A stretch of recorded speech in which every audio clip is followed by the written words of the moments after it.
항상 기도하며 깨어 있으라. 항상 기도하며 깨어 있으라 라는 제목으로 누가복음 21장 29절부터 38절까지 말씀을 함께 나누겠습니다. 십자가에 달리실 날을 기다리시면서 며칠 동안 예수님은 예루살렘 성전에서 가르치는 사역을 계속하셨습니다. 21장의 대부분은 특별히 심판의 날에 대하여 가르치십니다.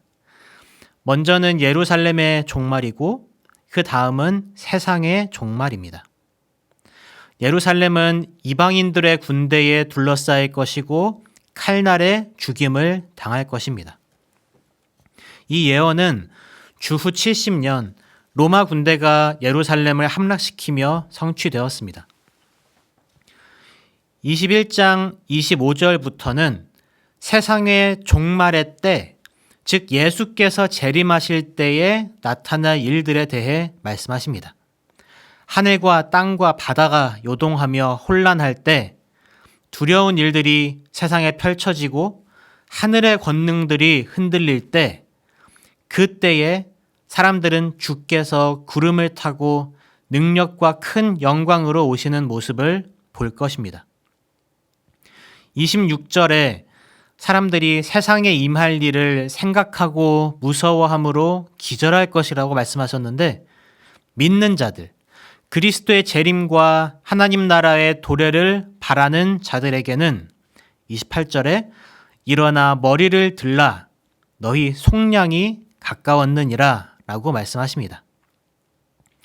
오늘 본문에서 예수님은 재림의 때에 관한 가르침을 계속하시면서 무화과 나무의 비유를 드십니다. 그러나 이 비유를 살펴보기 전에 먼저 28절의 말씀을 다시 한번 우리 마음에 새기기 원합니다. 그리스도의 재림 사건이 있기 전에 세계적으로 나타나는 환난의 징조들을 우리는 오늘날 쉽게 찾아볼 수 있습니다.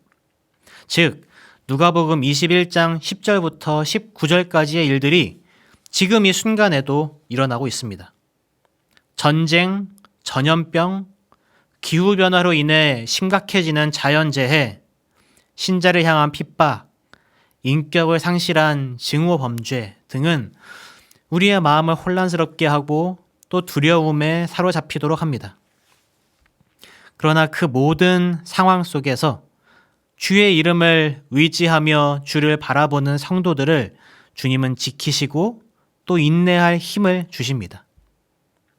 하나님께서 그분을 바라보는 자들을 구원하실 것이기 때문에 19절과 28절에 주 안에 인내하는 자들이 그 영혼을 얻을 것이며 주를 바라보는 성도들을 속량하실 것이라고 거듭 말씀하십니다. 29절에서 예수님은 무화과 나무와 모든 나무를 보라고 하십니다. 무화과 나무는 겨울에 잎이 떨어지고 늦은 봄에 잎이 돋아나는 나무입니다. 무화과 나무에 새로운 가지와 잎이 생기면 이제 여름이 다가왔구나 알 수 있었고 또 잎이 다 떨어지고 가지만 남으면 이제 겨울이 왔구나 라고 알 수 있었습니다.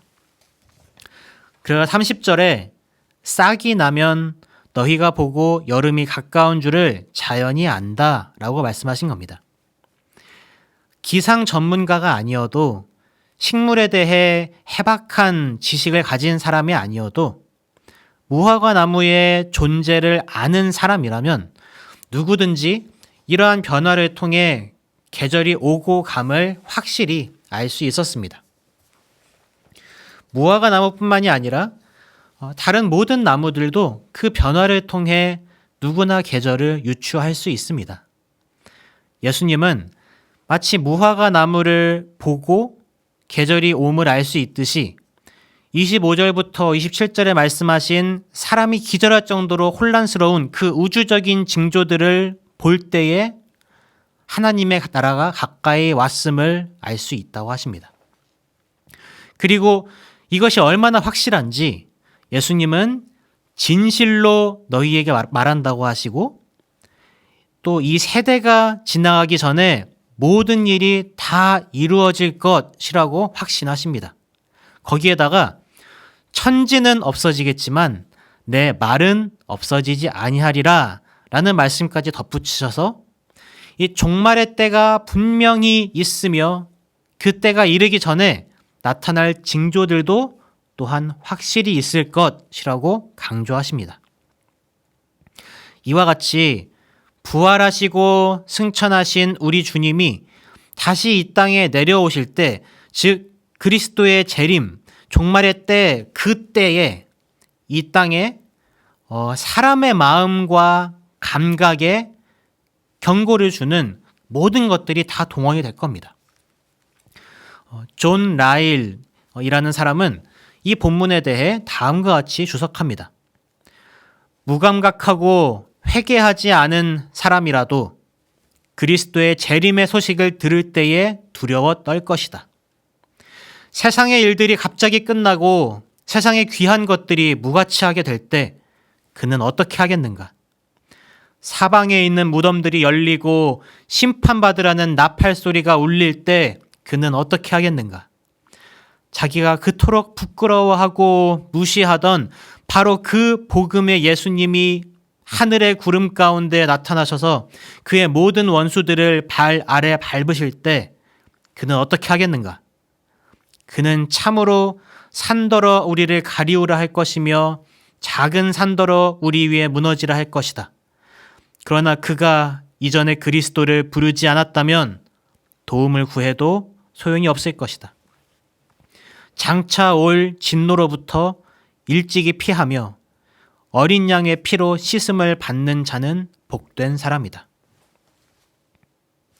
어떤 이는 그리스도의 재림이 2000년이나 이루어지지 않는 이 현상에 대해 하나님이 없다라고 말하기도 합니다. 기독교는 거짓이다.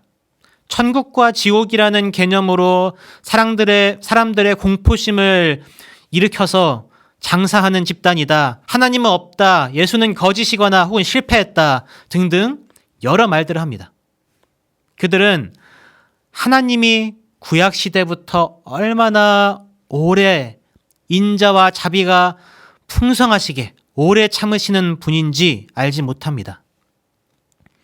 환난의 징조들이 늘 있어 왔으며 지금 이 순간에도 있습니다. 10절부터 19절까지의 일들이 지금 있습니다. 하나님이 계속 경고하시고 부르시고 기다리고 계십니다.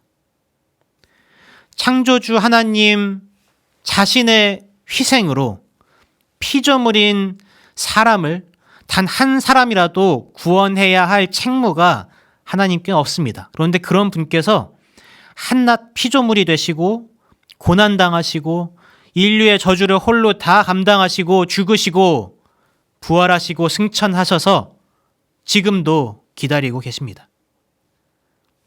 늦기 전에 돌이켜야 합니다. 늦기 전에 그리스도를 향한 진실한 믿음을 가진 자들은 복된 자들입니다. 오직 은혜로 받은 구원에 감사하며 그러나 동시에 죄악이 가득한 세상 속에서 영적으로 또 실제적으로 핍박받으면서 이때의 성도는 하나님의 나라가 완전히 이루어지는 그 날을 기대합니다. 말세의 성도를 향한 핍박이 거세지면 거세질수록 재림의 때에 얻을 속량을 더욱 사모하게 됩니다. 구원받은 성도님들, 오늘 하루 고난을 마주할 때 하나님께 받은 은혜를 생각하며 종말을 바라보며 이 하루 넉넉히 감당하시기 바랍니다. 32절에 이 세대가 지나가기 전에를 이걸 어떻게 이해해야 하는가에 대해 여러 의견들이 있습니다. 존 라일은 여기 세대로 번역된 헬라어 단어가 민족이나 백성으로 번역된 이 동일한 단어가 그렇게 민족이나 백성으로 또 번역된 다른 신약 성경 구절들을 근거로 해서 이 세대가 지나가기 전에로 볼 수 있지만 이 민족이 지나가기 전에로도 이해할 수 있다고 주장합니다. 즉 유대인들이 존재하는 동안에 이 모든 일들이 이루어질 것이라고 이해하는 것입니다. 오리겐이나 크리소스톰 같은 교부들은 이 세대를 충성된 자, 신자들, 그리고 그리스도의 제자들과 함께한 자들로 이해했습니다.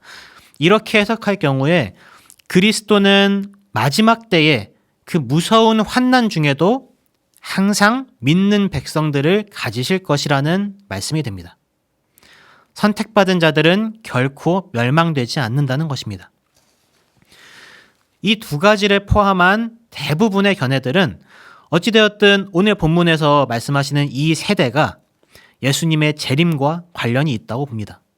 동시에 우리는 예수께서 평행 본문인 마가복음 13장 32절에서 그러나 그 날과 그때는 아무도 모르나니 하늘에 있는 천사들도 아들도 모르고 아버지만 아시느니라 라고 하신 말씀을 또한 기억해야 할 것입니다.